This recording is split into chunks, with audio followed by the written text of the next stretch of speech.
He's a tinker man, a servant of the worshippers he can take some parts out a little hard.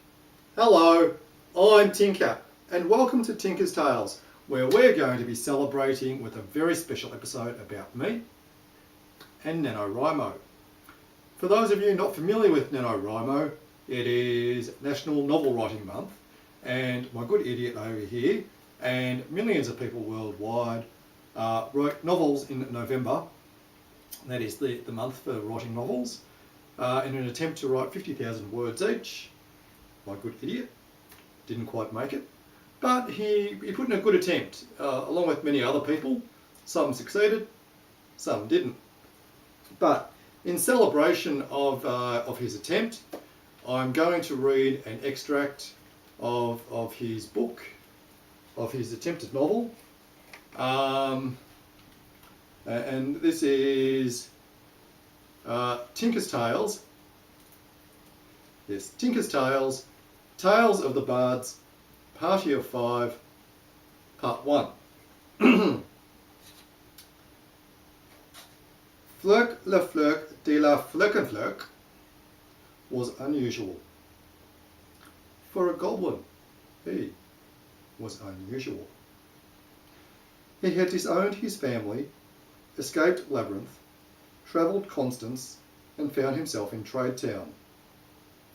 He had been captured, enslaved, and traded between socialites as a novelty, before being owned by Scrinch Sloveshack. Disowning his family had been easy, especially when they had disowned him. And by all accounts, the entire Goblin King had disowned him.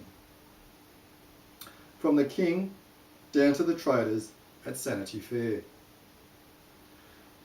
When Goblin King come of age, they are put to the test to determine where their taunts are suited in the labyrinth. Fluck's taunts included truth-bending, verbal manipulation, a keen sense of observation, and an extended vocal range. He also enjoyed seeking the company of wanderers, people who had become trapped in the twists and mists of Labyrinth. He would listen to their stories and tell them his own. By Goblin King standards, this made him a tattletale, the lowest of all castes, as he frequently distracted wanderers from the distracting taunts of other Goblin King.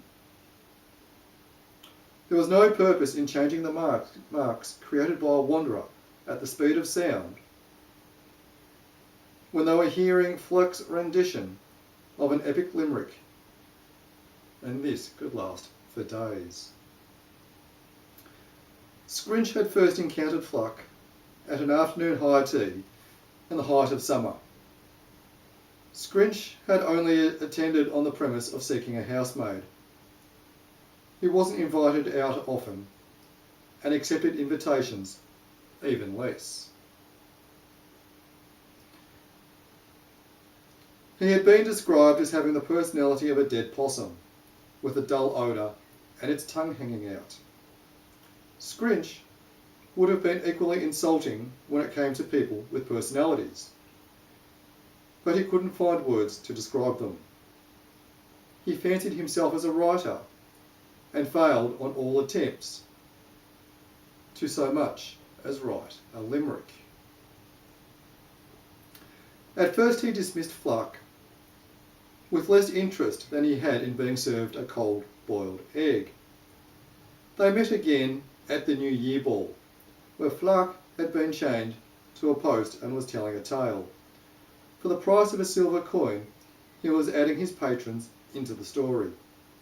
Again, Scrinch skipped over Fluck and his talents.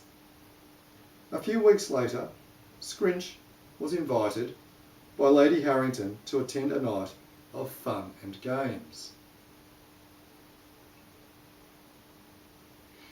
with the intention of meeting her nieces, newly arrived in town.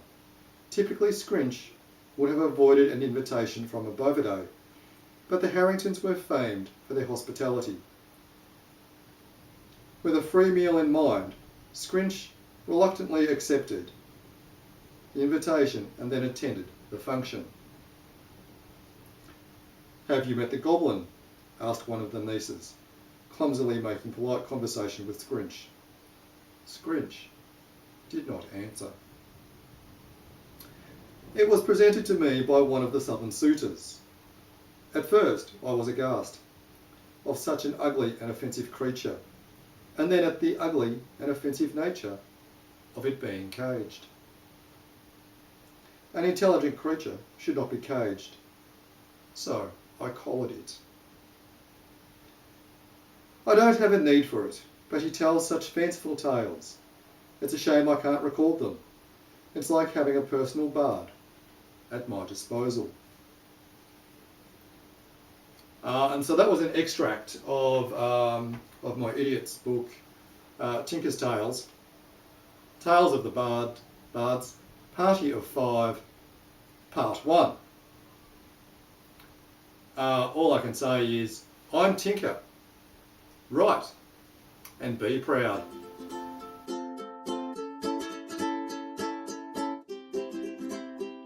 He's a tinker man, the servant of the worshippers he.